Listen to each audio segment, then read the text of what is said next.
Hello, everyone. Welcome to episode 15 of the Lone Wolf podcast. And today we have Shut Up, You Stupid Dog. Gosh, I got a dog across the street that just does nothing but barks. But, anyways, we have a brilliant gentleman by the name of Sammie Lee. He is the co owner of a business called Pint Perfect. And so basically, what they are is a bar detail business. So they'll come in and clean the pipes that the beer pours out of. They'll steam clean your bar. They'll clean your windows, do stuff like that. And he's also just a kind of like a savant when it comes to making craft alcoholic drinks. The guy just knows the most specific stuff. But it was really a interesting time talking to him. I had a lot of fun, and hopefully you will as well as you come on this journey with me into the mind of Sammie Lee. Let's get to it. You're now listening to the Lone Wolf the Lone Wolf podcast.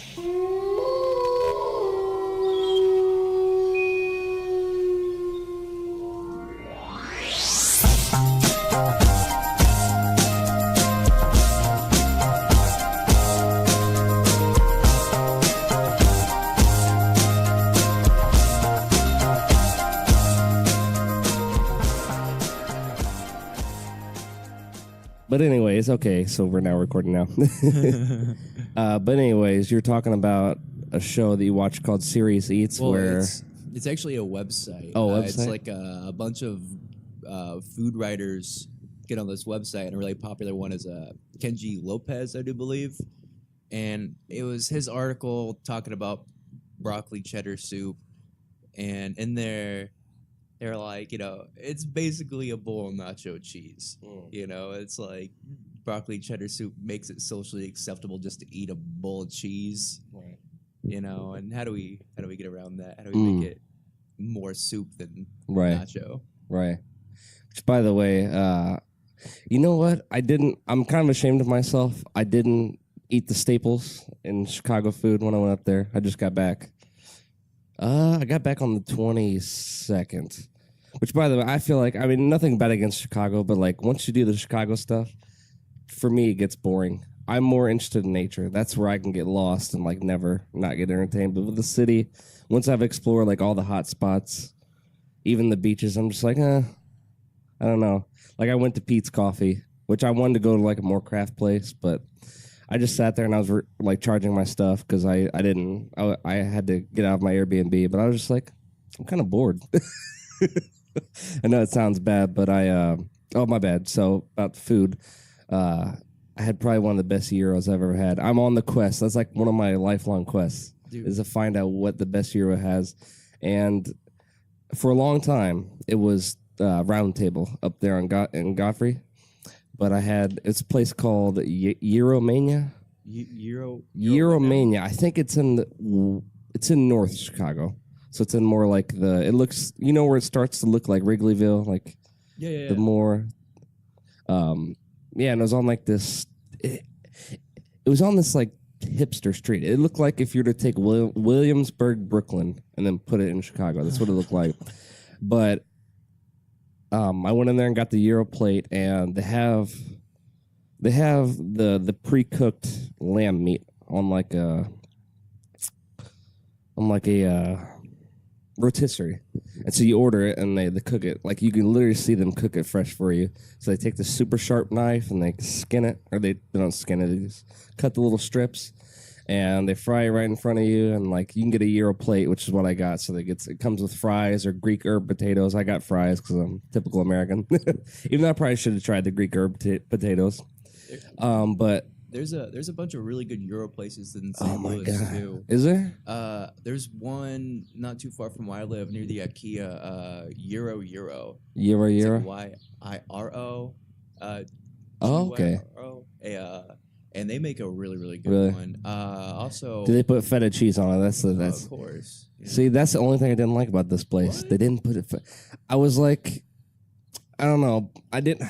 I was conflicted because I wanted to be like, hey, can I get some feta cheese? But I'm like, they call this place the best gyro you can get in Chicago. So maybe I ought to That's a not pretty like, bold statement right yeah, there. like maybe I ought to not judge this place and just eat it the way it comes. So I ate it the way it comes, but dude, it wasn't. There was, you know how with like a gyro, you pile all the shit on top of the pita and then you can't close it, Yeah. but only after you pile on all the shit onto the gyro. They put so much lamb meat on there, I couldn't close it with just the meat on there. Is that a good thing or a bad That's a thing? very good thing because I ain't eaten all day. It was like I mean, but like a structural integrity of the sandwich, not just a gyro. You know, I mean, it's always good to have more. It's the American way. Yeah. But, you know, to yeah. like, how do I eat this comfortably? You know, I don't know. I didn't have the structural integrity. It wasn't like a work of art, but for like the hardworking blue collar American, that's heaven. That was heaven. I guess I don't know. American. Even though, let's be honest with you, like more and more cities now, especially like the big ones, there's not much of a blue collar presence there anymore. Like they're becoming more and more expensive, and it's more like just big giant shopping malls. Yeah, I could see where you're coming It's from. so expensive to just do anything in Chicago. Like I'm biased towards St. Louis, but I went to actually, no, I should probably finish up the Euro part first.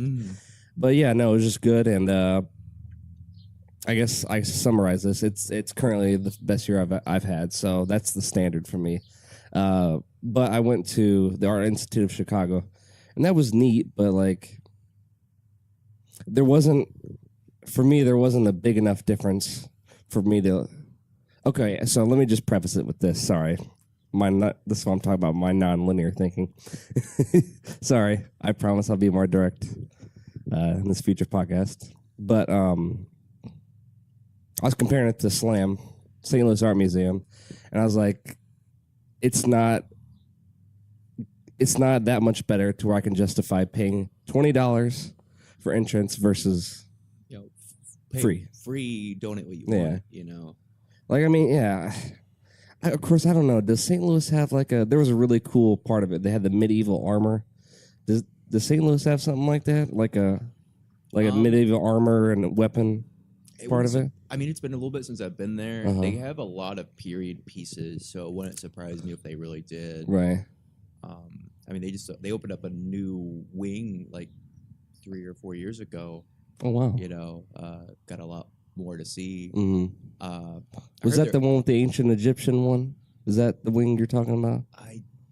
I believe so. Okay. It has been a while since I've been there. I mean, there was quite a bit that they had added. I Right. heard their archive is amazing. Really? My cousin has her master's in anthropology, and you know she tried to get a job there for a long time. Mhm. You know, she's seen some of the Right. a little more than the average person would at a lot of these places. you Right. know, but just So are you interested in and I'll tell you why I'm asking this. Are you interested in like prehistoric art at all? I mean, it's interesting. It's not something I concern myself with like all Gotcha. the time. Gotcha. But it's always. You know, The reason being is my brother told me about, I think it's a show on Netflix where I don't know how they discovered this, but somehow there was like caves that were hermetically sealed in France from whenever, like woolly mammoths and like certain type of like prehistoric animals were still alive, and basically they found a way to get inside of them, and not just like primal paintings, like really beautiful paintings of like woolly mammoths and all this stuff, and they were talking about how it's now like the latest, or it's now the oldest paintings they've ever seen. I don't know, it just blew my mind. Like, that's pretty wild. I know. Just pretty recently, yeah, some like archaeologists or something found some like a dinosaur in amber with scales. Yeah, so you could actually see what like not just like a hypothetical, like you could actually see the scales. what? Wait, you said wait, how? I don't know. I mean, I'm not an amber scientist or anything, but I know I did find one. Was it like that had to have been an anomaly the way it was? Oh, it was absolutely. fossilized. I mean, it's taken the 2018 to find one. My Think of how gosh. many archaeologists. You know, that kind of scares me though, because what if there's still enough like living DNA on there to recreate Jurassic Park? I mean, look at the birds, man. Yeah, you know, actually, speaking of that, yeah. So, okay, my bad. Let me just ask this. Do you think birds are like dinosaurs that survived I mean, somehow? Those and a lot of lizards are the Really? closest we got. You know. Because I was walking my dog, and you know where La Vista Park is? Yeah, of course. You know how you walk up to the cross and there's that big open field there? Uh-huh. There was eight freaking vultures hovering above us. You got a little dog?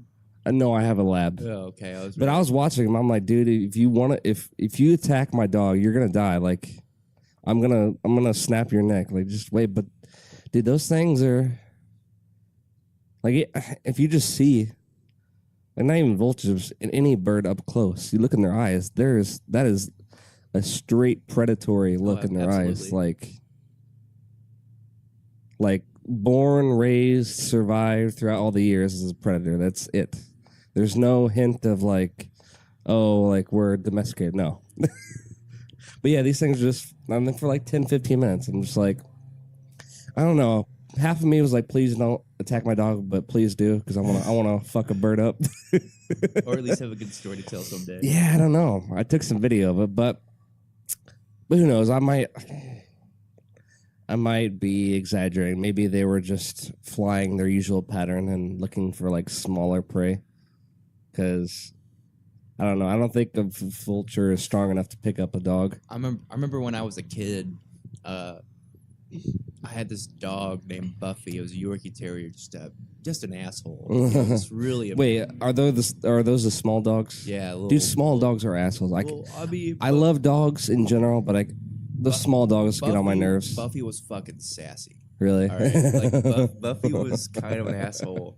And Buffy was kind of an older dog, and then my sister was born, and Buffy just hated my sister's guts. You know, just super jealous. You know, and I remember my dad told me this story. You know, a couple of years ago. I was probably like 10 at the time, and there was some kind of bird of prey just like chilling around our house. Right. And my mom's like, oh, is that like a vulture? Talking to my dad. And my dad's just like, no, that's a so-and-so or whatever. I don't remember what he actually said it was.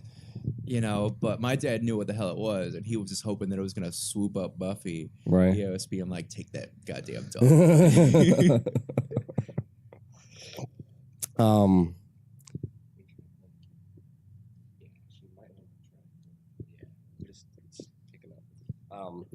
So yeah, gosh dang it, I'm so sorry. You're good, man. I lost my train of thought. I realized we kind of got off on a tangent there, but I guess from Euros to no. There was like I try to bring people on with a purpose for the most part. So I probably will ask you some questions about like I guess your business and just how you came into that. Yeah. Let me just try to find the questions first. Sorry, folks. All right. Let me see. Yeah, actually, you know what? I'm just curious about this, and this is just a more general question that I ask everyone. Like, what was the trajectory of how you got to basically being like one of the best bartenders in St. Louis? Oh goodness, I would even go with. I mean, there are some very strong bartenders in St. Louis. Honestly, I mean that kind of goes back to being 21. I wanted to jump in the alcohol industry like ASAP. I mean, even before that, it kind of.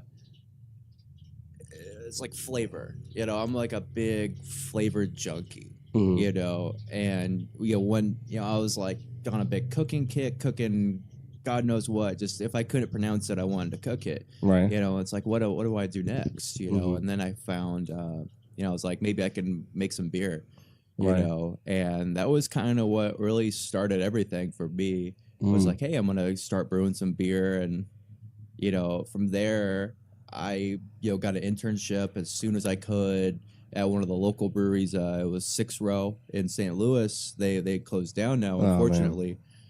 There's But a lot of good competition there, dude. St. Louis has one of the strongest brewing communities in the country, and I mean, I've been all over. I go on vacation for beer, Right. And That's crazy. I'll go, and I'll be like, what, this is pretty good, But if I was back home, there's this brewery that's doing this kind of style of beer, much better, Right. I mean, we got quite a few breweries with GABF medals. What's that? Great American Beer Festival. Okay. It's one of the most renowned beer competitions, in the country. And Do people come from like all over the world for that? I goodness, guess they do. Yes, you get a lot of Germans there. You get Germans and Irish. It's a big deal. Good. It's a super big deal to win a GABF medal. I know Civil Life has one for their rye pale ale.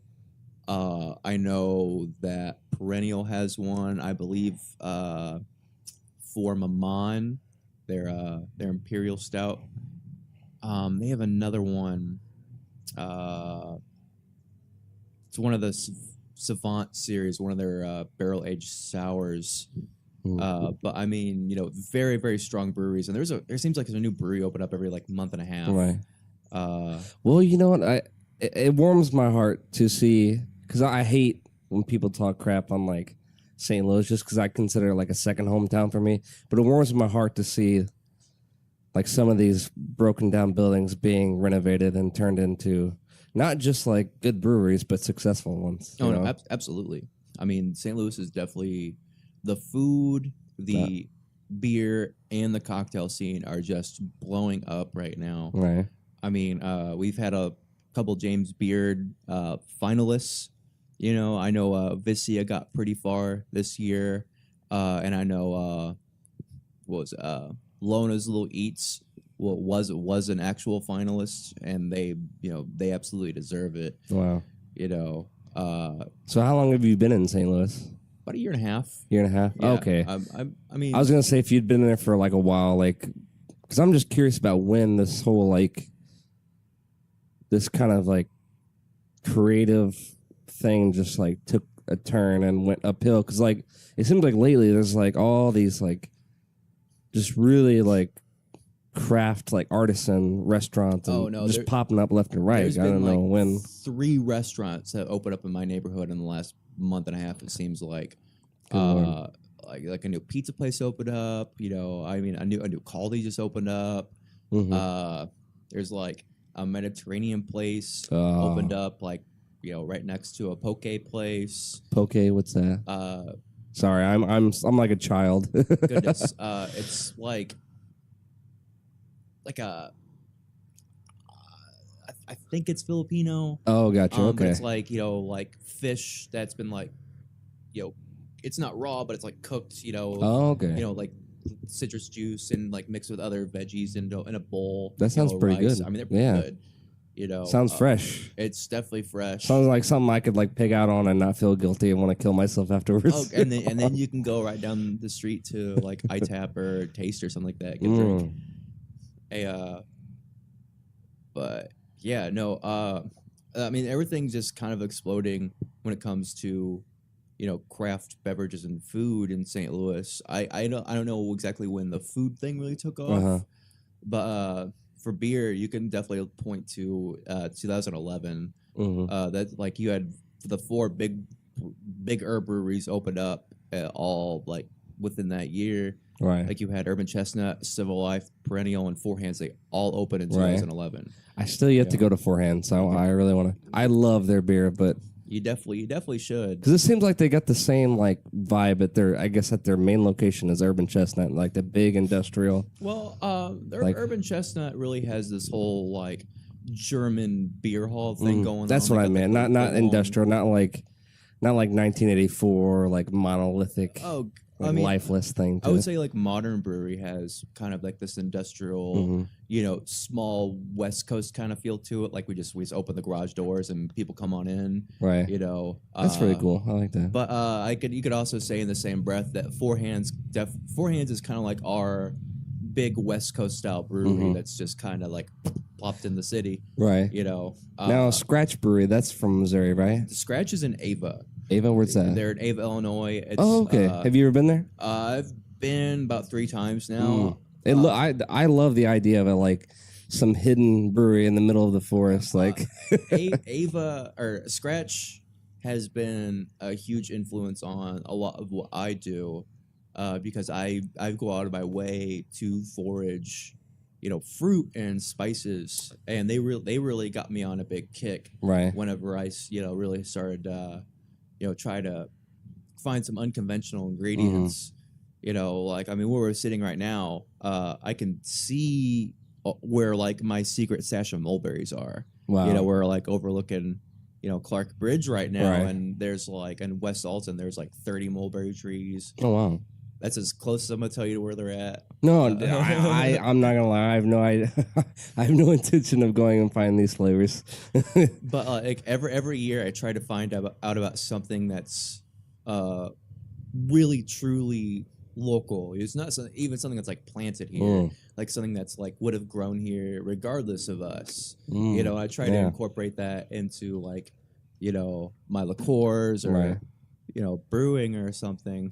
Like this year, I started looking for June berries, and they're growing in my neighborhood. They're just like, just along both sides of Euclid, Right. And they taste like blueberries. They're, I was sitting outside eating some Rush Bowl, and I'm like looking up, you're like, what is that? It's like, why haven't I really noticed this before? Right. And then I go and look up and find out, perfectly edible. Right. So I know this is like, and I'm just curious. Obviously, I don't know what I'm talking about, but do you have to? It's kind of a 2-part question. Do you have to look for stuff that can somehow like be soluble with the stuff, the fermentation process, or can you just go and grab whatever? And like, I mean, obviously not whatever. You don't want to grab like a fish from the Mississippi and throw it in there, but I mean, don't tempt me, But I definitely, look up what it is and what examples that it's like if people been cooking with it, is there is there a culture that has used this in some way? How are they using it? And that usually gives me an idea of what kind of flavors I could expect and the quantities. There are a good couple books that I've used for this kind of thing too. Actually, Scratch has one, the Homebrewers Almanac. Oh wow! And it's all broken down by season and what you can look for and what you can actually find in your area. Wow. And it's actually wrote with Southern Illinois in mind, and since we're really really close, Right. we're gonna have the same stuff here. So it's incredibly convenient for me. There is Wild Cocktails. It's another one that has a lot of information about using a lot of stuff you could find. There's another book, DIY Bitters, which has a lot to do with more like liquor infusion, with a lot of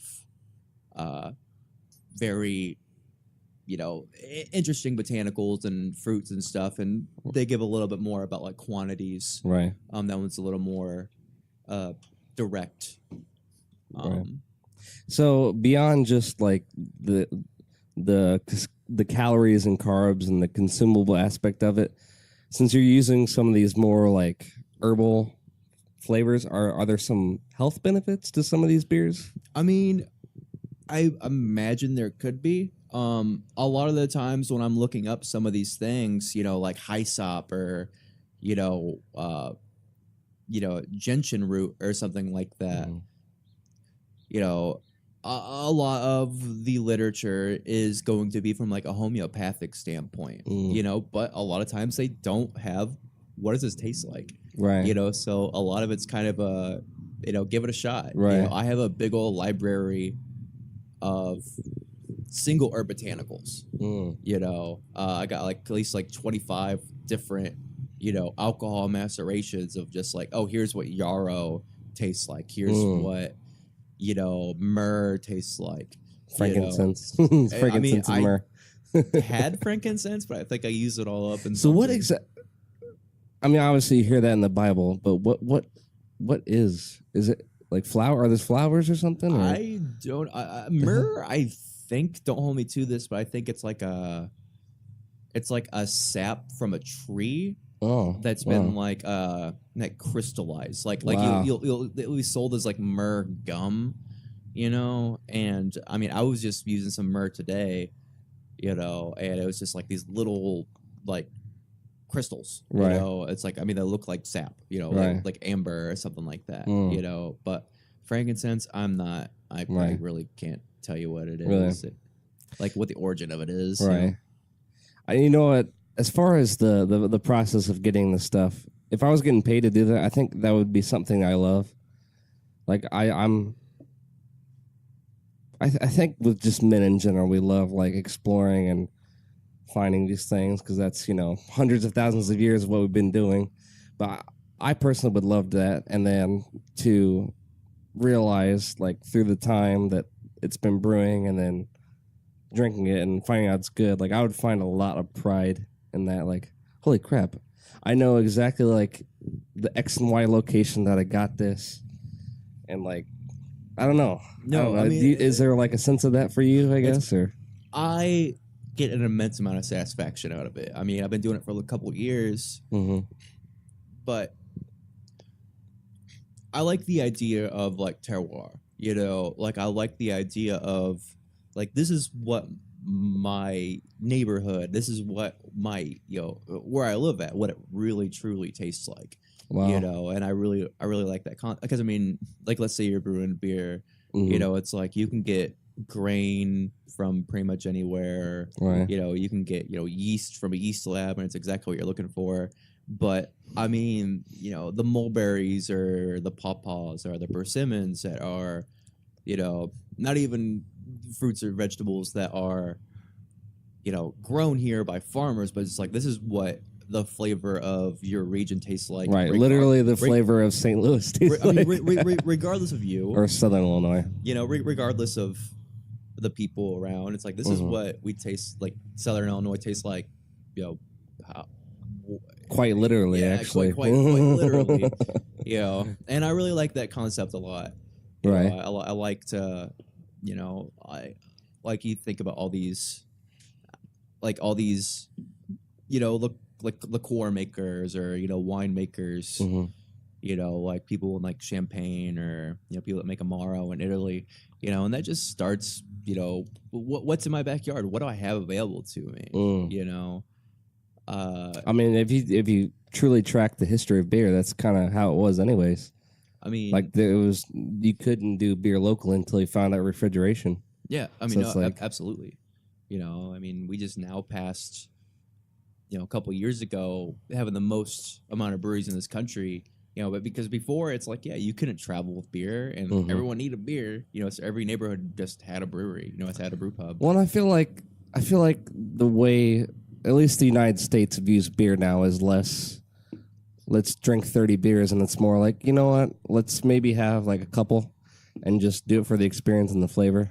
I mean, yeah. I mean, they're obviously obviously Budweiser and like Coors still sell a lot of beer. There are people that like to drink, but I don't know. I just feel like maybe just with like our generation, it's more like, you know what, drinking a bunch is kind of overrated. Let's just go have a beer. Yeah, Then like beer is really getting more recognized the way, you know, like a craft wine would be like a nice wine. Like you can pair it, you know, with your high end food, and no one's gonna look at you funny anymore. right. You know, like Tourist, you know, in Brooklyn, they don't serve anything but beer. Oh wow. You know, and you know, Is that in like one of the more like hipster, like Williamsburg or I just know it's a Flatbush, or not Flatbush, whatever it's called? I just know it's in Brooklyn, and I Gotcha. know I believe it was Evil Twin, the brewery had had a hand in that, because you always have them on draft there, and they have fantastic food. Right. You know, I know Trevor, Trevor's been there, and he was just like the first thing he started talking about when he got back was like, "This place is heaven. This is like my favorite place in the world." Yeah, Trevor. I hope we release it sometime. But we had him and Sean on. We were doing like here at Germania. We were wanting to do a thing called brews at Germania, like coffee and beer. But dude, they blew my mind with just their knowledge on it. And they brought some of the best beer I've had, and one of them was like it was either a side project or something by Schlafly.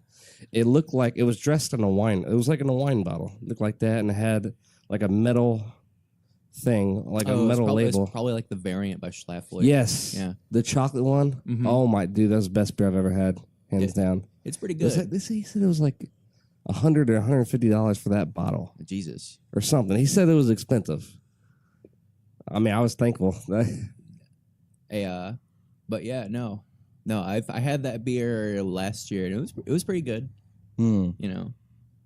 But Not your favorite, I guess. I mean, St. Louis has such a strong brewing community, especially for stouts. Right. It's I love stouts and ales is my world. I like IPAs, but just in my experience so far, I feel like they all have the same general taste to them.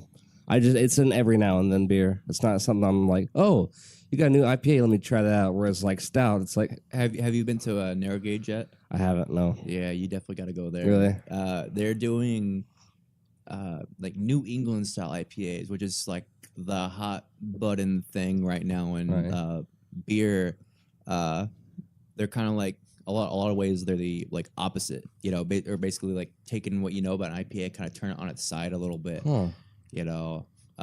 Instead of like high bitterness, they're really looking for more hop oils. They're really looking to get pack more flavor into these beers. See, that's what I like. Yeah, I'd much rather. I like the flavor of it. I do not like the bitterness of it. I've gotten my palate more used to it now, but even with that, like bitterness, if it's just bitter, it's like I can eat a pill for free. No, thank you. I mean, you go back in time like 5 years ago, and we're still seeing a lot of these breweries, like Green Flash, and Lagunitas, and being like, oh yeah, we got like over 100 IBUs in this beer, and it's like, now it's all about, it's like, hey, we got this nice like juicy fruit bomb. It's like what we're looking for in these kinds of beers are changing, and right, it's kind of interesting because hop growers have to keep up with that. I don't remember if it was, I think it's like 5 years before a hop can even really like come to market. Wow. So how to keep up with these trends is kind of impossible. Right. Because like, I mean, if I started planning like this new, crossbreed of like Citra and Mosaic or something like that, I got to go through years of testing it out, making sure it's actually stable, and then like throwing out there in the market, and see well, if people and not to want mention, I imagine it's probably pain in the butt to get it passed through the FDA as well. Or do you? I imagine you have to do that. I'm not so sure what regulations hop growers have to go through. Gotcha. But in 5 years, this hop you might have been banking on, the trends might have changed. Maybe they aren't looking for high, because before it was like, we want high alpha acid, we want something that's gonna most bitterness, and now we all want like all these like hop oils, we want all this like linalool and dranol, just all this stuff that's gonna create like big old juicy fruit bombs. And who knows what it's gonna be in 5 years? Who knows what it's gonna be in 20 years? Right. We're gonna be drinking beer stouts that don't even exist yet. So as far as hops are, I know this is gonna sound dumb, but you know how like coffee beans, they're pretty much limited to near the equator. That's where they're. Is it like can hops pretty much grow in any climate, or do they have to be in like certain geographical locations? There are certain geographical locations that hops do pretty well in. Like we do have hops that the majority of hops in the United States are grown in Yucaba Valley, which is going to be like Washington. Yeah. I mean, like the vast majority of them. But then you have a couple places like I know Michigan. Michigan has hop farms now. They got so much fresh water around them. Oh yeah. They got what, 4 of the 5 But I know, Lakes? like historically, New York was a very big hop growing region. Like back in the day, a lot of New York hops were sent to like Ireland for like Guinness and stuff. Wow. Makes sense. But I mean, you got some people that are starting to try to bring it back over there, but they're in no way, shape, or form, a hop growing powerhouse. But I mean, Right. like New Zealand and Australia grow a lot of hops now. I mean, Right. you got like, stuff like Galaxy hops and, Nelson Sauvin, which are really, really highly sought after, or like, Germany grows a lot of hops. They got a lot of your noble hops. Right. Like your saws. I mean, hops grow kind of Right. all over. I mean, I know people that just be like, "Hey, I got hops in my backyard. Do you want them?" Wow. And I'm glad I'm always the first Right. person that people ask about that. I can't wait for the whole thing of vertical farming to take off. How so? What do you mean? So basically, it's not quite like these. So in China, they have these. They're called tree skyscrapers, where they just build them, and it's a way to filter out the smog. Because like apparently, I think it's China and India has like a ridiculous smog problem. So they're building this but it's kind of in the same vein of that. But instead of just building skyscrapers for like business, they're building them. They're building skyscrapers, and they're having certain. Like maybe certain sections or maybe every floor is just dedicated to one particular like crop and they have botanists who study like how much sunlight it needs, what type of water from like what region or whatever, stuff like that. And I mean, some people may get freaked out by that, but I think it'll be good because you can pretty much not have any crop shortage and Right. I mean, you got to innovate, and instead of like having to get a bunch of your hops, you can create like the best hops right in anywhere. Like I don't know, I'm kind of interested to see if once that takes off, how that's going to translate into the food and beverage industry.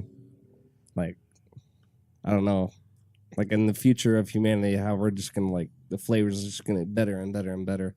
I don't know what made me think about that. Just a random. My bad. What were you saying right before I said that? I know I was talking about hops somehow. Oh, yeah.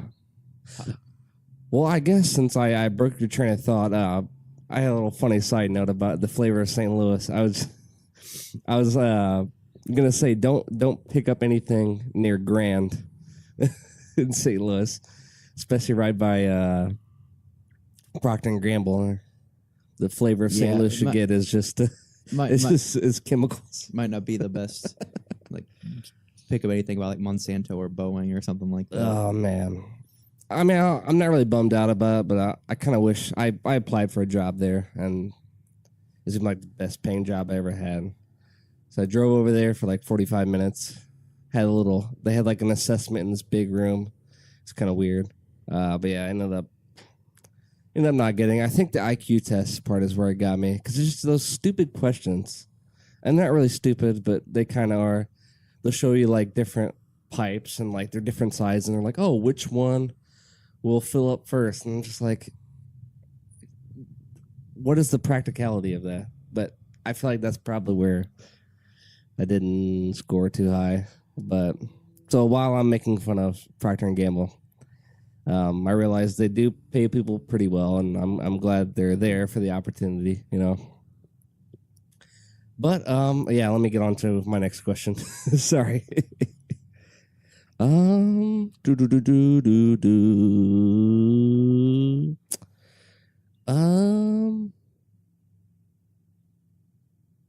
Oh yeah. Okay. So, and you don't have to answer this if you don't want to, but I was just on Facebook like.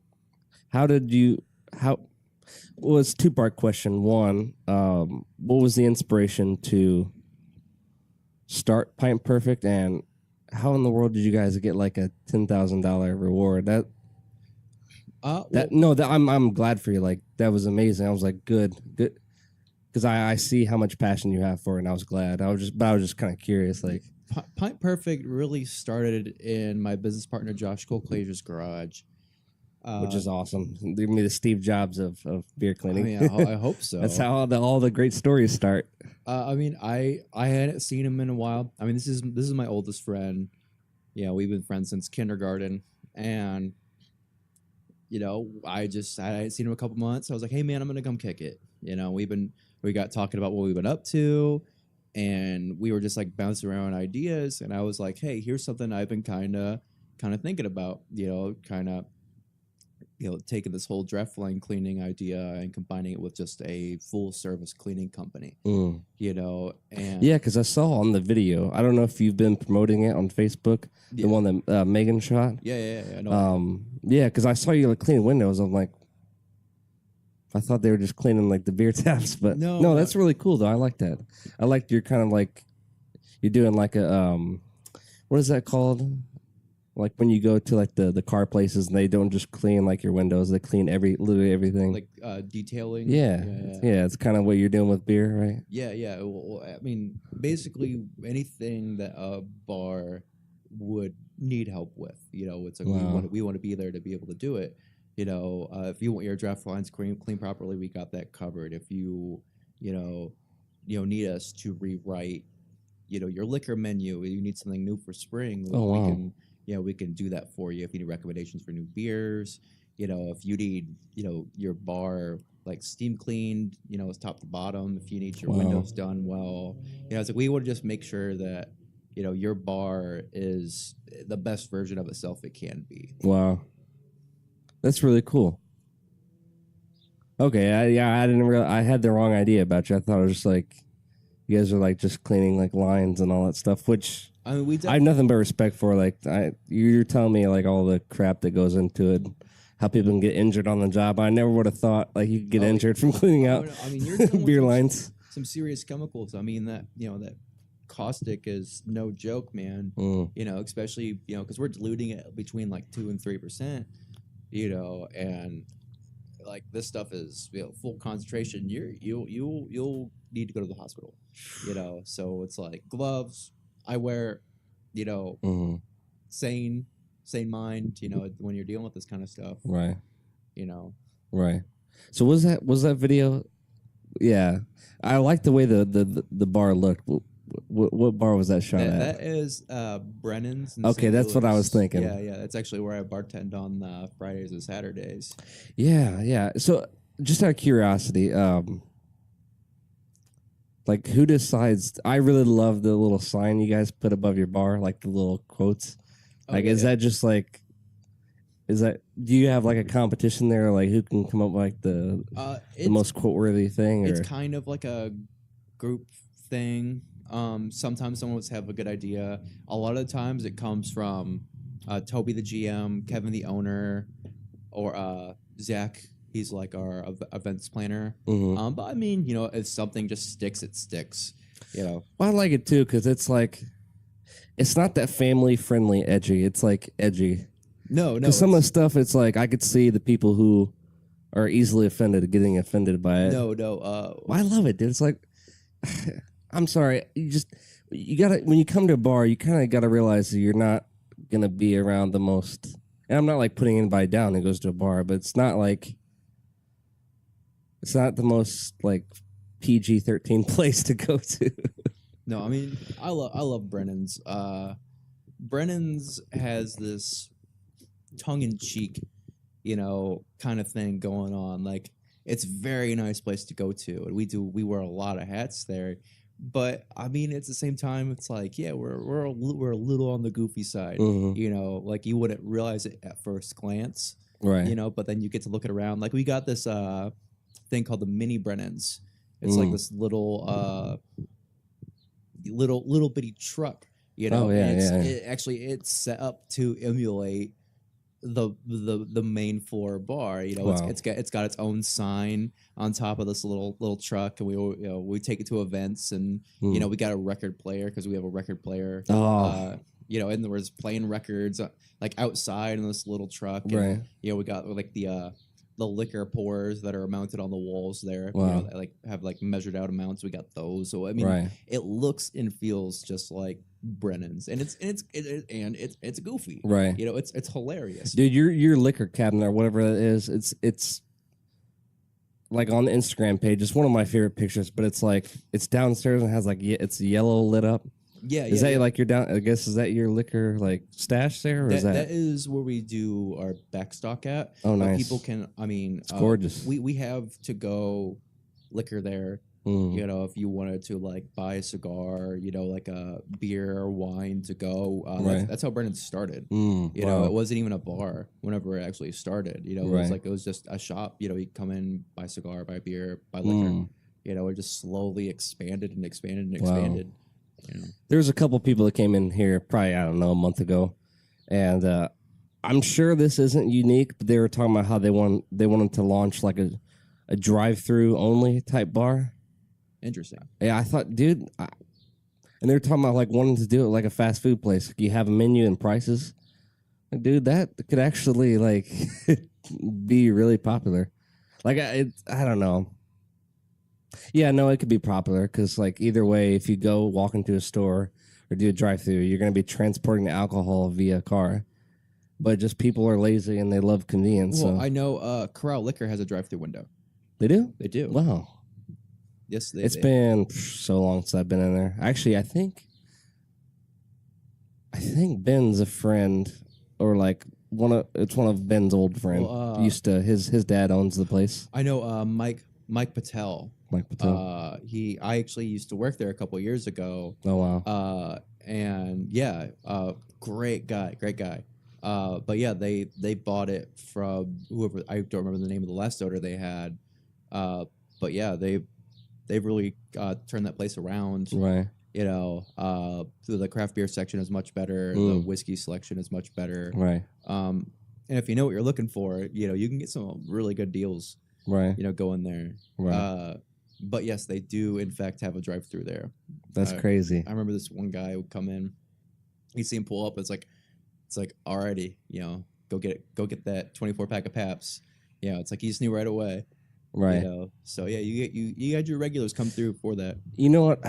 I'm not like anti-hipster or anything, but why does PBR seem to like resonate with the hipsters so much? I drank a PBR at like 2 a.m. I don't know. I just like it. Oh, I'm not calling you hipster or anything, but it's like, oh, PBR. I'm just like, you know, PBR is good, but like, there's a lot better, a lot better options. I mean, I'm not gonna argue that, but I mean, you know, for as much as I love, you know, craft alcohol, you know, craft food. I mean, I grew up in, you know, suburban Illinois. It's like I like trashy things, kind of, you know.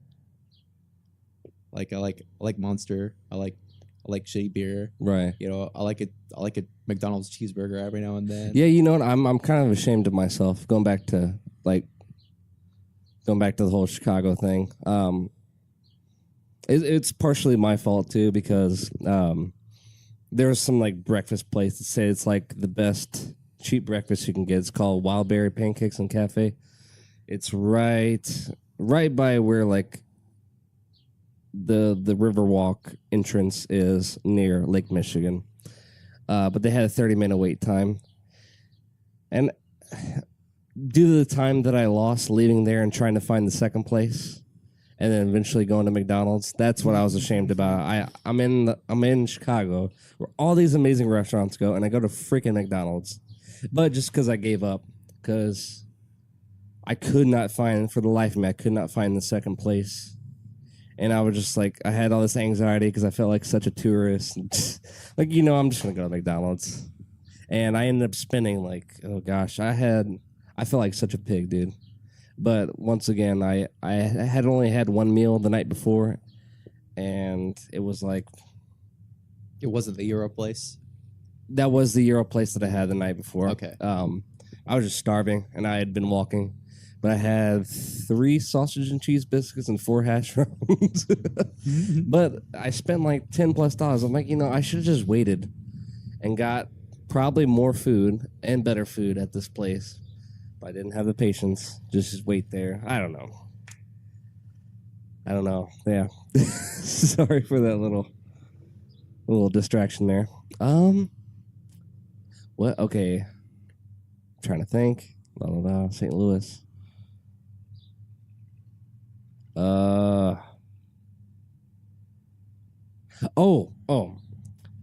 You're talking about the record player on the mini Brennan. Mm-hmm. Mini Brennan, is that what it's called? The mini Brennans.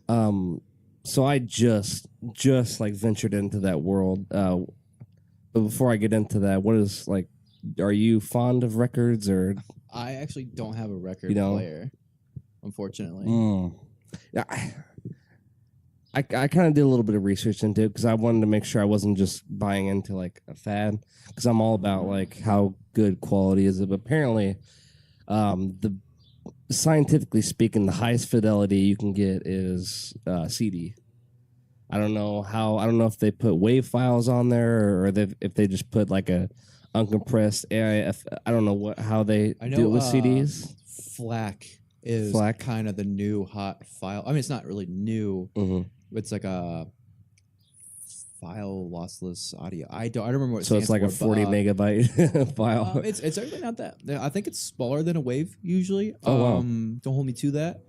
But every time you open and close like an audio file or like a video file, it's gotta like decompress and recompress. Wow. So it's actually like it'll slowly lose quality.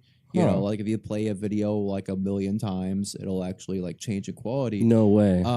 But FLAC, its whole thing, it's lossless. It doesn't have that issue. Wow. Yeah. I'm gonna have to look into that. Yeah. I mean, FLAC is awesome. Right. But to keep on like on track, I basically found out that vinyl is like the second highest fidelity you can get with music.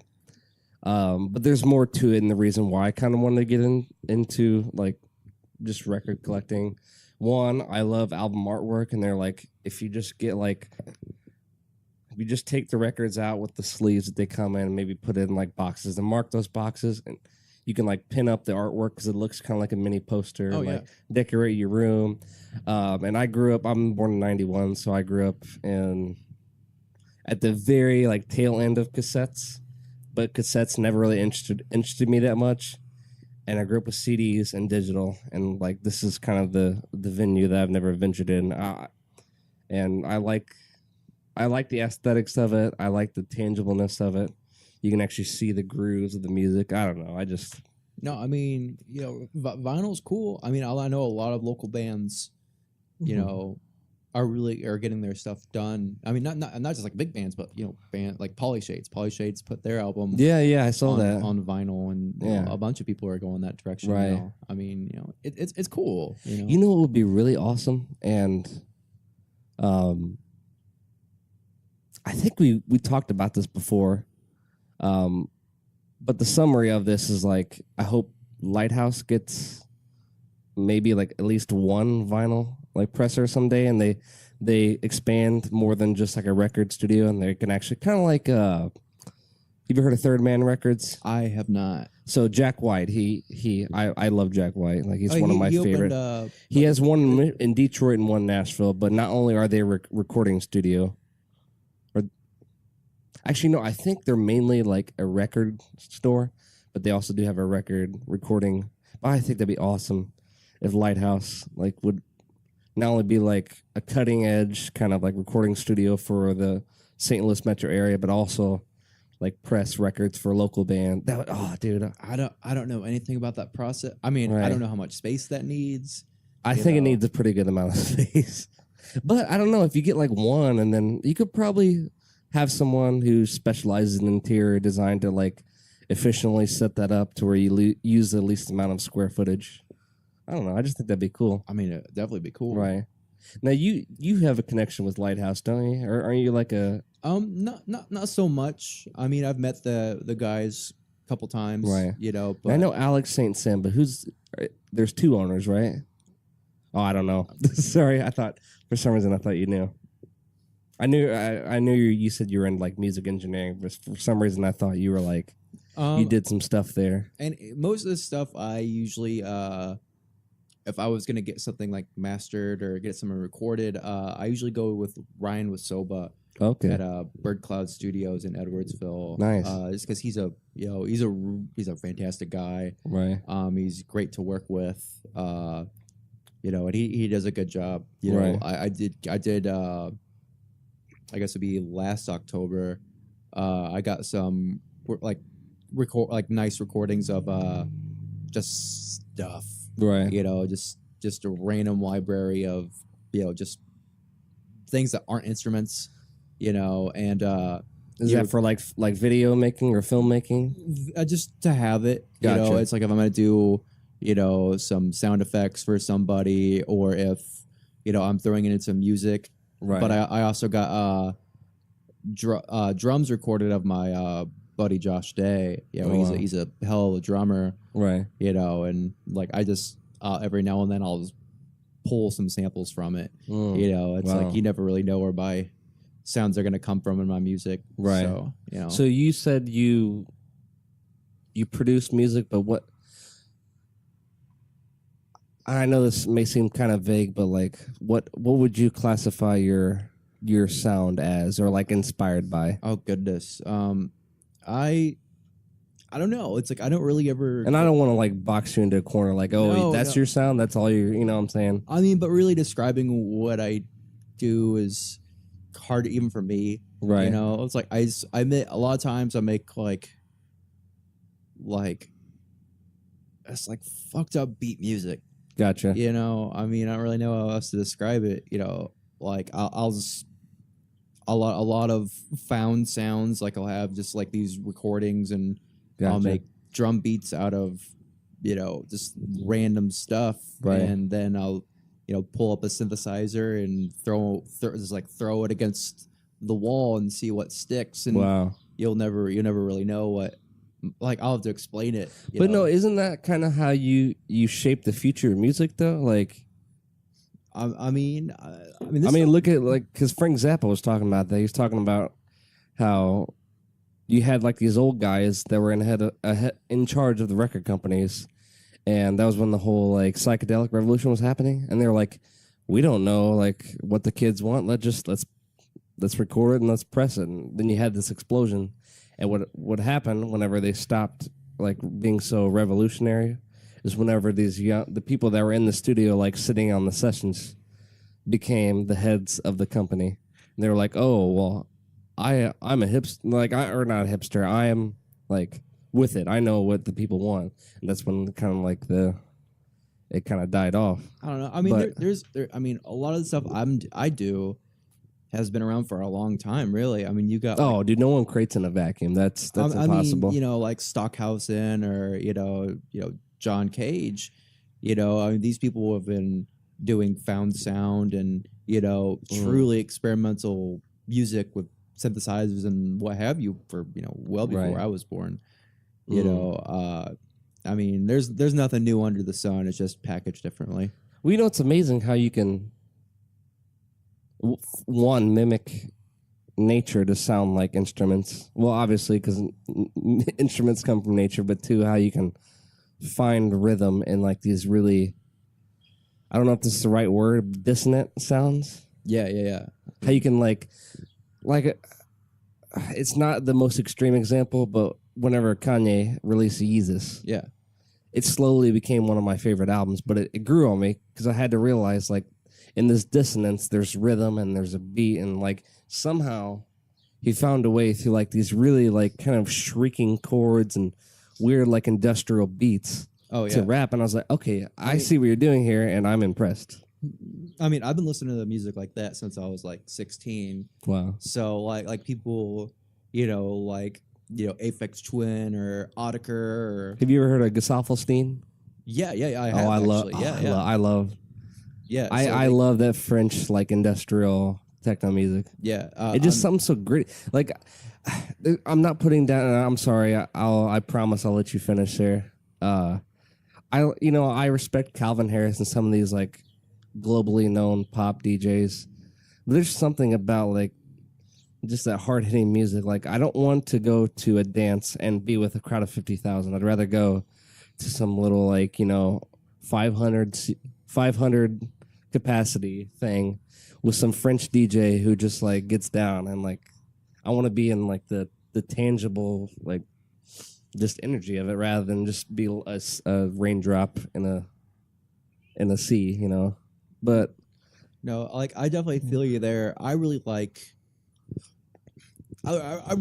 gritty, you know, like, and no matter what it is when I'm doing, but music especially, I list like this nice, like crunchy, like bordering on like kind of gross, you know. Like I mean, it's true. Like I listen to like a lot of the music I like is like, you know, it has a lot of like dissonance, you know, it has a lot of this like, you know, kind of archaic, you know, and like a lot of times there's music I listen to in front of other people, and there's music I listen to when I'm by myself. And you know, like sometimes when I'm around other people, it's like I kind of want to listen to this, like, oh, I probably shouldn't, right, you know, but like, isn't that silly that there's something as harmless as music we like unintentionally, I mean we intentionally, but I feel like some of it's unintentional too, like force these socially acceptable rules of like what kind of music you should listen to, or I don't know. I just think that's kind of a silly idea. I mean, like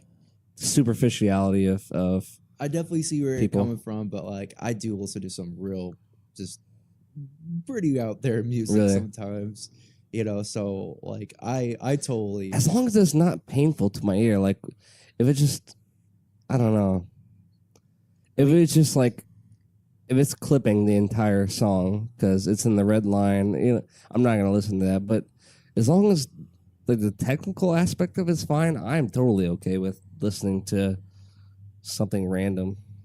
I know I forget the name of the track, but Aphex Twin has a song that he would play at the end of the day, you know, at the end of the show to like kind of clear the dance floor, because it has like this ringing sound, like tinnitus, you know, man, like it actually, like it's made to like mimic that kind of thing going on. Wait, what was the motive for that?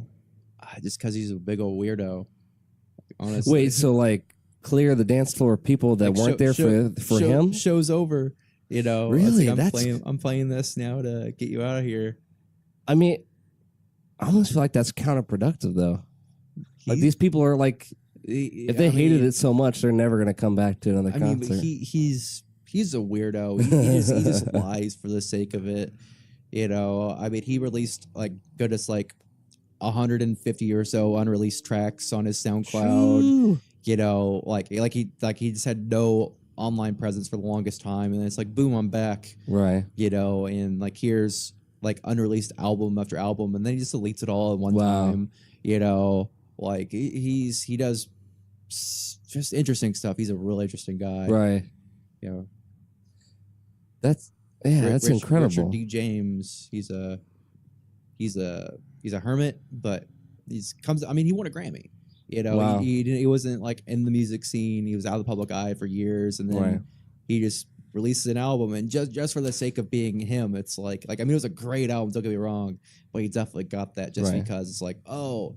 It's like everyone who's popular right now, you know, it's like they are inspired by, you know, Aphex Twin. Like he's definitely like one of those big, you know, granddaddies of, you know, sparking off kind of the weirder electronic music, at least in the pop culture. You know, I feel like SoundCloud is the next, as far as like obviously like Justin Bieber and some of those people, they were the first ones you can remember that kind of like just blew to superstardom with YouTube, but now YouTube's more evolved into like the vlogging thing. I feel like SoundCloud is what YouTube was. So because people, dude, like Post Malone and somebody like they post tracks and they go from literally being unknown to not just like famous, but like Drake and Kanye level famous, and like they're selling out stadiums. It's insane. Yeah, I mean, SoundCloud's had its problems. I know they almost went under earlier this year. Yeah, they were gonna call it quits, and I don't forget who. I remember how they got out of that, but they're not in danger of that anymore. But is that when they launched their membership program thing? No, they've had SoundCloud Premium or Pro or whatever. Pro, yeah, because I have to pay for that for my podcast.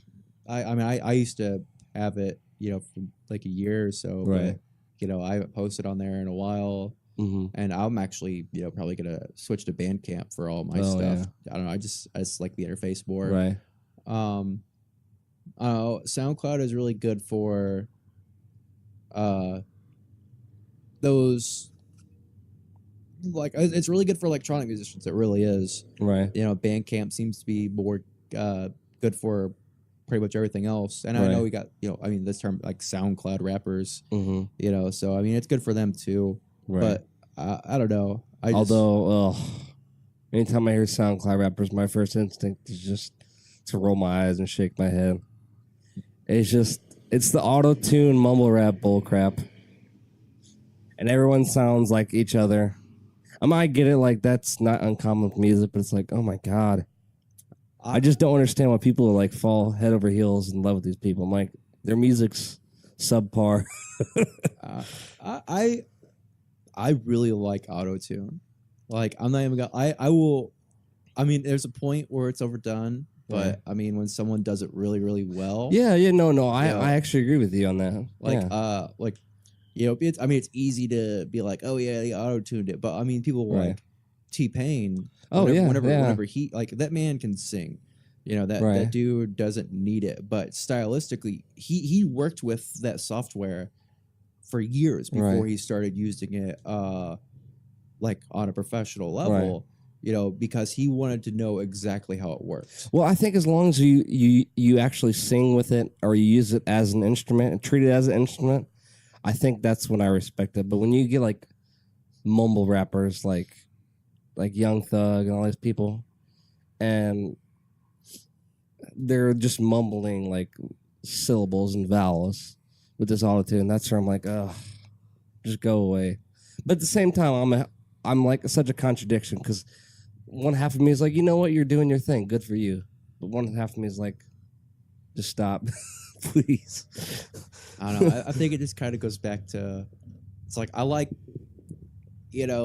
some pretty interesting things, and I don't know, like, I like trashy things sometimes, and I think that kind of falls into that. Right. There's a lot of, like, just bad rap that I enjoy. Right. I don't know, it's fun. You know what? I consider him kind of. I didn't really like his rap, but that's really a shame what happened to X. I didn't really know about the guy until all this stuff happened. Yeah. Guy seems like he's had a pretty controversial past. Yeah. I don't know if there was any connection to the guy who killed him, but I don't know. I guess I look at someone who's dead at 20. I'm like, they're 20. Like, yeah, your brain doesn't fully develop until you're 25. Like, who knows what kind of good person they could have like evolved into. Right. I really don't know much about the guy. Gotcha. So it's a shame for anybody to die at 20. All right. Yeah.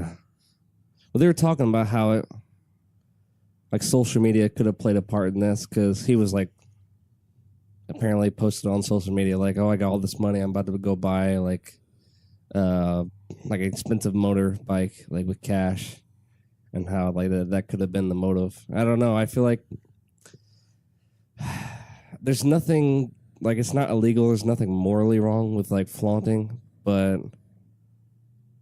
I don't know. There's a lot of things you got to take into account when like you're just quote unquote flexing. Like, there's some really malevolent, evil people out there that will see that, and especially if you geotag where you're at, they can find out and, like, for example, what happened to X, kill you and rob you. I don't know. So there's like goods and bads, just like with anything. There's good and bad with doing the cliche materialistic rapper stuff. Like, it could end bad for you. No, absolutely. I don't know. I think I'm going somewhere with some of these things, and then I have like, yeah. But oh gosh. So yeah, like I said, you don't have to answer this if you don't want to. How did the company come to like being rewarded that money in the beginning? So and that is such a blessing that you guys got that. Absolutely. So me and Josh, when we started taking this, business idea seriously, after we started putting more like pen to paper, we were like, what's the next step? What can we do?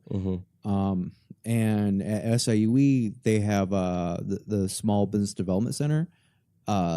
Anybody who is trying to start a business, go there. Seriously.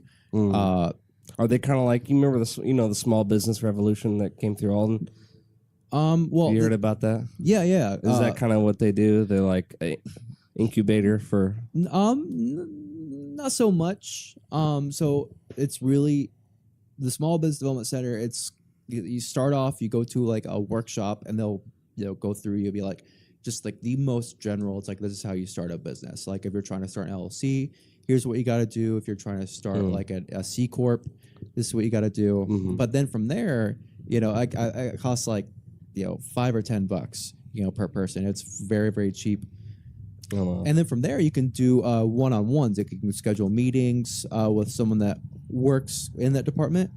And me and Josh were going like every other week for about a year, just to really like get our structure together. And Joanne DiMaggio was the person that helped us out, and we would not be where we're at, without her help.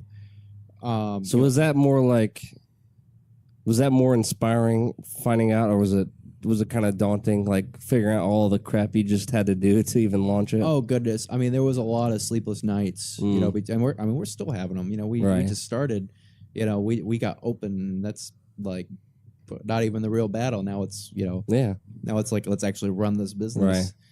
Well, it seems like you got a pretty good response to it so far. Yeah. No, definitely have. And you definitely know what you're doing. So it just, I appreciate that. Like the whole thing of like, and that's one of the things momentum. Let me just state that. Like, you got to keep the momentum going. And that's one of the things that, I don't know. Have you ever met Michael Gevin before?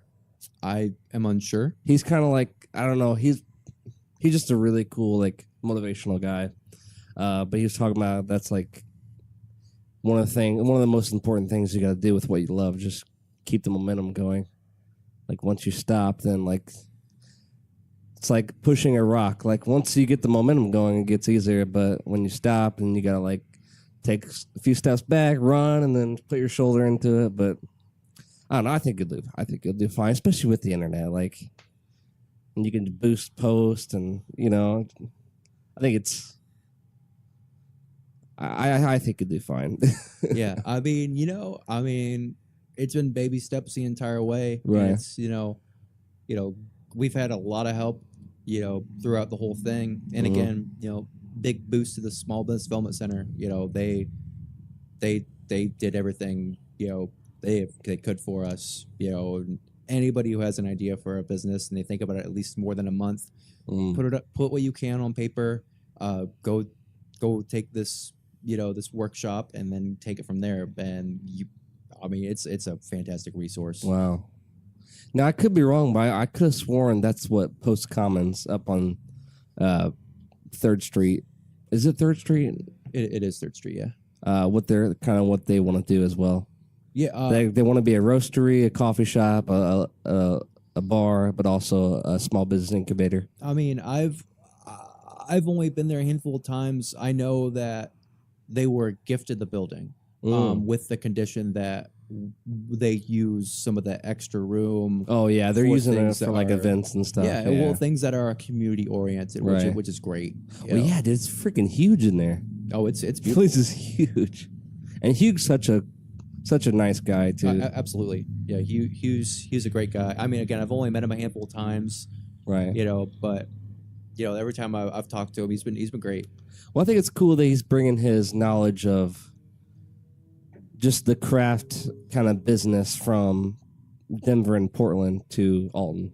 I just think that's really cool. Like, you wouldn't believe them. Like, for me working here and the people I've talked to here, with the amount of people from all over the world that somehow found this place. I'm not putting that down, but it makes more sense like in Chicago or like in a city like St. Louis. Like you get people, but like for him, he's one example. But then another lady that comes in here, dude, she's from Auckland, New Zealand. I mean, how in the world did you come from literally one of the farthest places to get to by plane to here.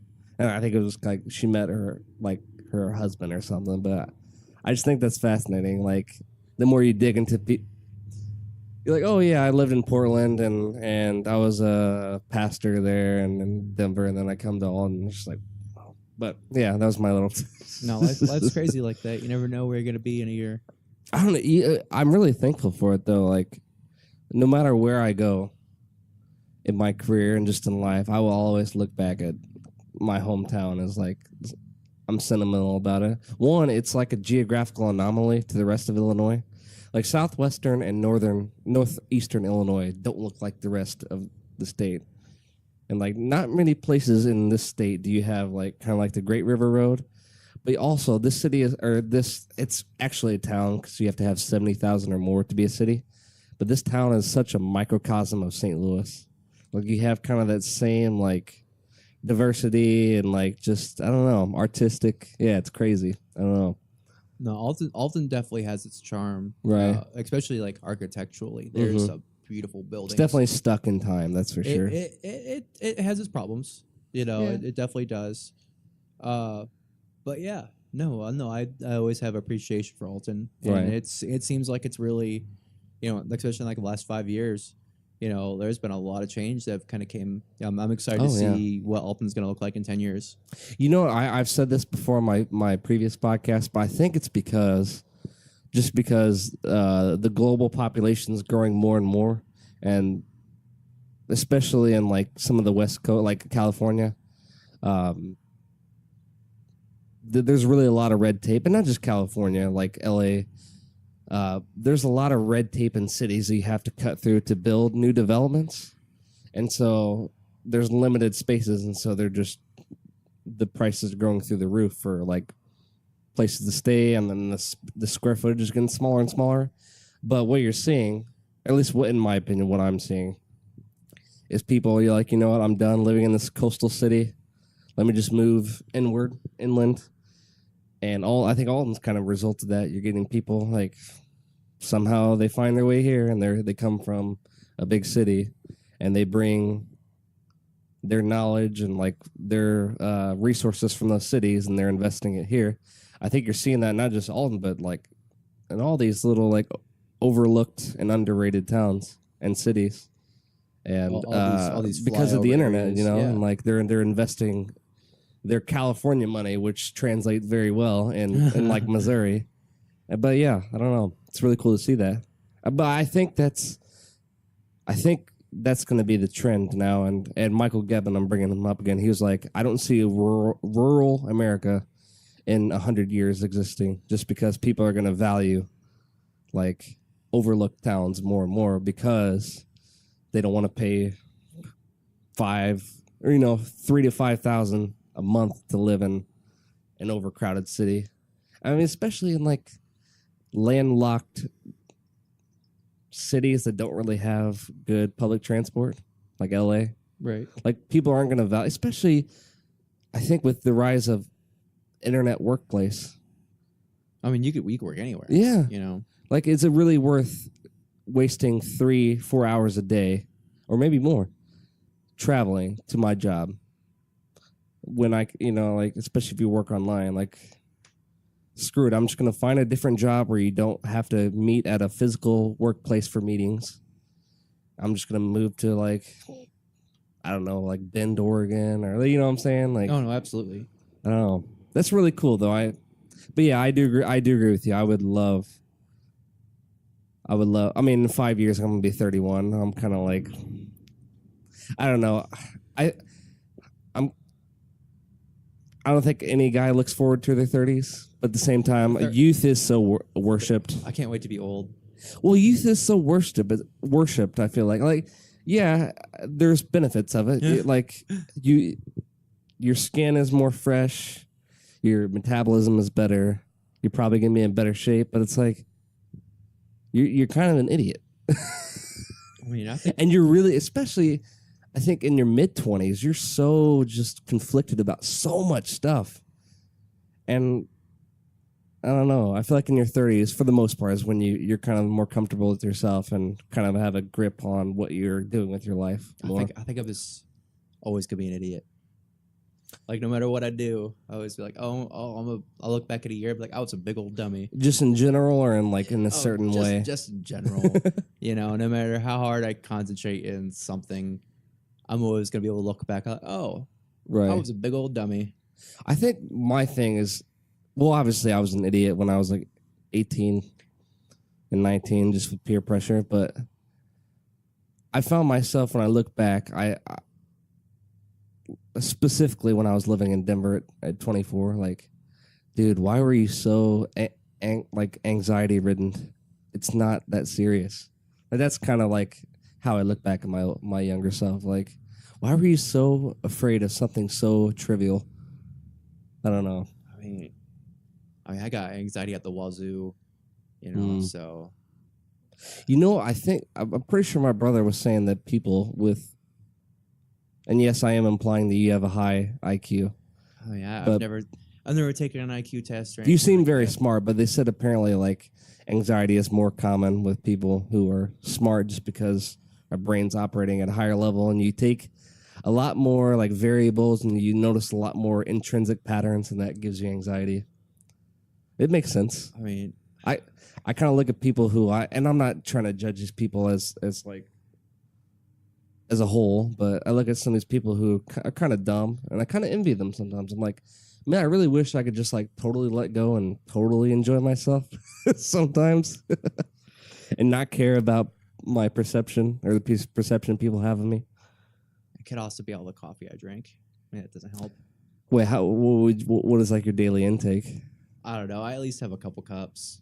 Oh, that's not bad. Like 3 or 4. But I mean, the older I get, the more I actually notice it. I used to just be able to just like destroy a whole pot of coffee by myself, and like not do anything to me. But like I've noticed in the last couple of years, like it's really started to, like I've noticed it a lot more. I'll be like, oh, I got some, relax a little bit. I mean, I always got some shakes because of the Tourette's, but Right. Just like different kind of shakes. Yeah, I don't know. I wonder what that could be attributed to. I don't know. Just respect the coffee. Right. The coffee. What was I gonna say? Oh yeah. When I was living in Denver, I look back on myself with shame for doing this, but I didn't know anything about brewing coffee. I didn't realize that you're supposed to just like brew it once and then throw it out. So I would pour a bunch of grounds in a filter, like a ton, and brew it for like 4 days straight. Ooh. Yeah, and so like the third or fourth day it would look like tea, and I'm just like, yeah. What's wrong with my coffee? What was wrong with me? So I'd pour a bunch of milk or I'd pour a bunch of like flavored creamer and sugar in it. Oh, like thank God I walked everywhere because like that was really unhealthy drinks I was making. Like literally, I would just take sugar and pour it into it until I seen like the tiniest little shift in like the water level. Right. I'm like, oh my God, that is so much. That is so much sugar. It's insane. Alrighty, so let me see if I have any worthy questions of asking you.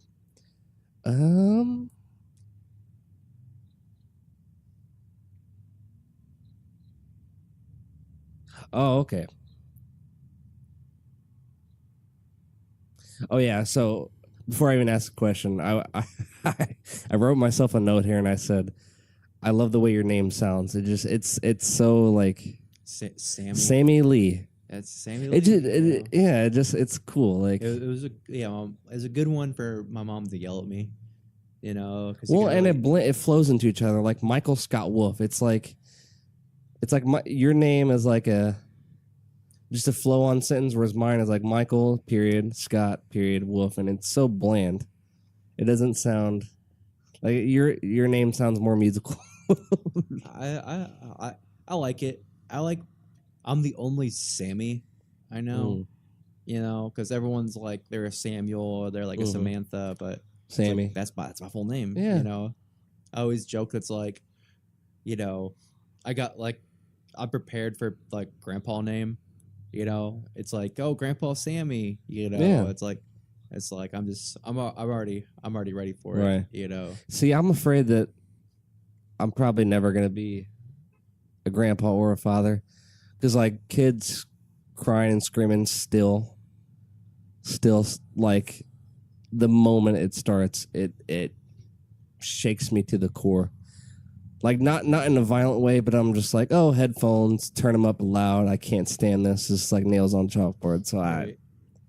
I am open to that could change with if I get married or if I just get in a serious relationship with someone I love and I want to take it to the next level. But yeah. Yeah. So my younger brother is about to have his second kid, and I'm just like, man, yeah. So I'm 26 and he's 24, Mm-hmm. you know, and he's got his first kid, Kyler, and he's just like, he's a total Gerber baby. He's adorable, you know, and I can't imagine having another kid on the way, you know. So more power to Chris and Kayla for sure. Right. But I'm still worried about what I'm gonna drink, you know, that night. So yeah. Not to mention I'm prone to epilepsy, so sleep's really important to me. So it's like it might not be like physically beneficial for me to have kids, Right. Because I could fall back into having more seizures than I need to, and then seizures could lead to brain injuries, and brain injuries could lead to a whole lot of messed up stuff, like we were talking about before I started this podcast. Right. But to give people some context, me and Sammie were just talking about how, and if you listen to my podcast, you kind of got the context of it. But normal people can have like brain injuries and then do random, like terrible things. And then they reflect on it, and then they're like, what in the world did I just do? And then one of the things they were talking about was some guy killed his family and then went to like a tower in some Texas university and started shooting people. And I don't know if this is true or not, but he left a note that said, I don't know why I did this. I love my wife. Like, check my brain for something. And they apparently did it, and he had like holes, or he had a brain tumor, like something wrong with his brain. And the second story was the guy had a seizure, and he becomes hypersexual after that, and then gets busted by the FBI for kid porn. But he's like, he kind of knew the nucleus of that problem, but he knew that he couldn't control it. Like, it's insane. There's a whole lot of gray area in this world. It's really quite overwhelming when you sit down and think, oh, I know. For me, my moments of like, holy crap, the world is so complex and I'm overwhelmed, for some reason, it comes right when I wake up in the morning.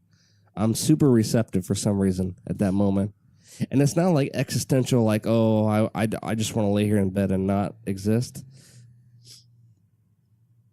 I don't know. I'm overwhelmed by how many factors and variables and how much shit there's going on. And it's, yeah, I'm convinced you physically, and I'm pretty sure we will never be able to fully wrap our head around like how complex this world is. Right. Talk about waking up, you know, sometimes like I wake up and it's just like go time. Right. You know, like yesterday I just woke up and instantly my brain was just like on fire. I was like, all right, this is what I gotta do today. I gotta go. I'm gonna make some Amaro today. Like I don't know how many people wake up and it's like, I gotta start making liqueur. You know, and it's like I was like, boom, it's like I gotta make Fernet right now. You know, and it's like my scale is broken. I gotta go. That's cool though. I like that. I mean, but it's a true story. Like I woke up like 2 hours before I had to go to work, and I'm just like instantly like, no, it was probably like 3 hours, but it's like, oh shit, I gotta do something right now. And it was like I got this recipe wrote already. Like I said, my scale's broken. So also, side note, What's up? I think it's really so I do a lot of experiments with like food and flavor and alcohol, and it seems like ironically a lot of times I got to go to a head shop to get what I need. Mm. Like, I remember, like, I got like a cream whipper, and I use it a lot for rapid alcohol infusion. Like, basically, to throw like your alcohol and your botanicals or your fruit in there, and instead of days, you have an infusion in minutes. And it's a really cool process. But I remember when I was first looking to grab one, I went to like. Do you still get the complex flavor profiles out of it? It's different. Gotcha. It depends on like the the herb or what have you. Like for example, lemongrass. Lemongrass over like a long-term maceration, like you put it in alcohol, you might get some like a kind of like a detergent kind of character to it. It's not very pleasant, but whenever you do like a rapid infusion, you kind of bypass it. You get more of what you would imagine lemongrass to really be like. Oh wow. I mean, there's a couple other things that could benefit from it, but I mean, it's kind of like trial and error and see what benefits and what doesn't. I mean, there's some things that have a very complex character that you want that long term, So what about the rapid infusion process like helps bring out that flavor? So rapid infusion works basically anything that's porous. You stick it into this this whipped cream canister, and you're gonna pressurize it with nitrogen. Oh wow. And it's nitrogen isn't very soluble, so it's going to pressurize and penetrate the cell wall of whatever it is, and it's gonna and then what you do, you hold it for a couple minutes, and then you depressurize it as rapidly as possible. So it's gonna pull all these alcohol soluble compounds out with it, and it's gonna like flavor whatever oil, right, liquor, milk based product like very very very fast. right. And it's a very fun technique. David Arnold was really like a pioneer of it. And he was part of the Momofuku group. He owns like Booker and Dax, which has a lot of they sell a lot of really interesting equipment that's kitchen and bar focused. Like I know they're the ones that sell the Sawzall. They have like a Clearzall. It's like a cheap centrifuge for like kitchens. But the dude's kind of a mad scientist. I've got You need people like that. Oh goodness! You need the Elon Musks of the world. I mean, he's definitely like just a eccentric character. Anyone who's interested, pick up his book Liquid Intelligence. Liquid Intelligence. It's incredibly dense with information. Like every 2 pages, you're going to be on a totally different concept. Wow. Like from clarification to rapid infusion. Right. Just wonderful stuff. One of the best books I have. I don't know if this is exactly the same process as what you just talked about, but Ben showed us something. I think it had to do with coffee, with extracting coffee, but they're talking about how, I forget what it was.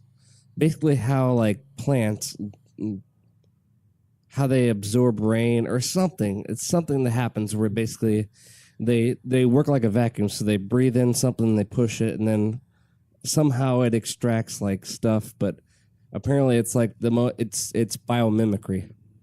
And if you don't know what biomimicry, are you familiar with that? So basically it's designing. And the way I came into knowing about biomimicry was through YouTube, and they're talking about how we need to start thinking about how to build cities with biology in mind to make them the most efficient as possible. But this thing was like using biomimicry and I guess trying to pull out the most natural, the most pure, and the highest quality, I guess, flavors out of either coffee or whatever it was through this naturally occurring process that plants have. And I'm like, of course. Yeah, that's how you're supposed to do it. Like, and the architecture thing that I saw was it was in China or like Japan, and there was this high speed rail that would have a sonic boom whenever it left the tunnel because it wasn't aerodynamic. So it would go through this tunnel and build up all this pressure. And what would happen is when it would exit, it would have that sonic boom, and it was incredibly loud. Oh, and that's like crazy. it would add, and apparently cities have like a decibel thing you're supposed to like acknowledge. And so basically, what they did is they hired, I don't know if they hired like one engineer, they hired people, and they designed this subway to mimic 3 birds. So the gliding part of it was based off of a penguin because penguins are really good at gliding. The nose of it was designed to mimic a bird that is a fish hunter. So they splash in and grab fish without hardly any ripple. And I think the body of it is designed for a bird who's really good at like gliding. Huh. And the result of it was it used less energy, it was faster, and it was super quiet. Huh. But people don't realize, like, yeah, the Earth is designed to work as efficiently as possible. Design man-made stuff like nature. It's going to be the best for you. Like, Oh, yeah. But you know what? Actually, Sammie, I think I'm all questioned out, and I'm starting to get a little bit tired. Yeah, I'm going to need another I'm an coffee. old man, dude. Which, by the way, I do have your Uncrustables back there. And I'm tight. sorry I forgot about them. But, dude, Perfectly fine. thank you so much for being on this episode. I appreciate it. No problem. I appreciate you inviting me on. I had a lot of fun. Heck yeah, man. Thanks. Thank you.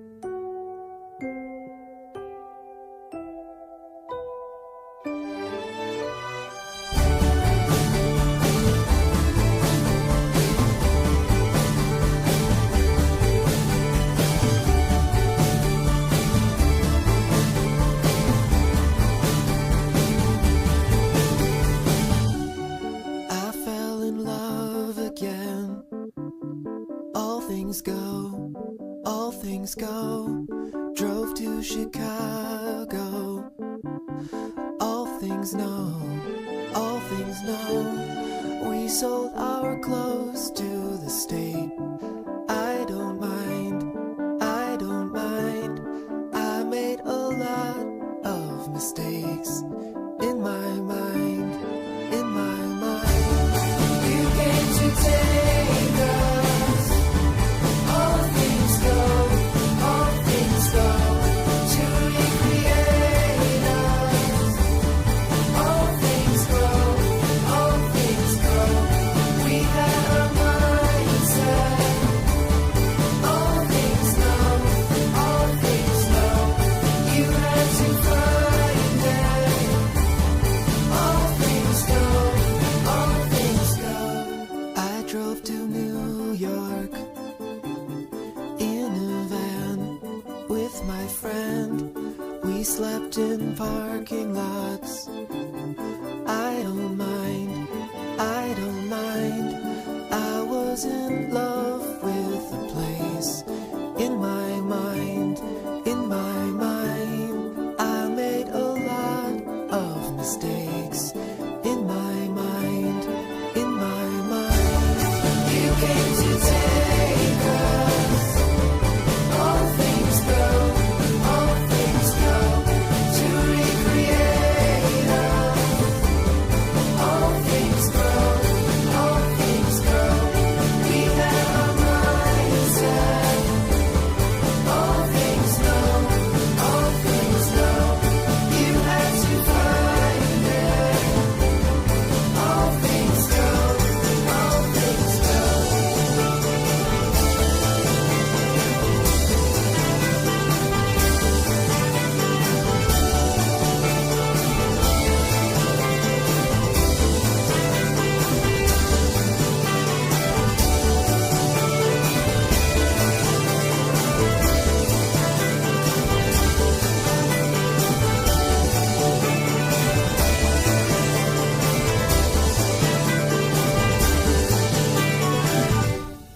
If I was crying in the van with my friend, it was for freedom from myself and from the land.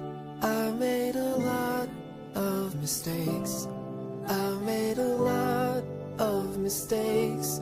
I made a lot of mistakes. I made a lot of mistakes.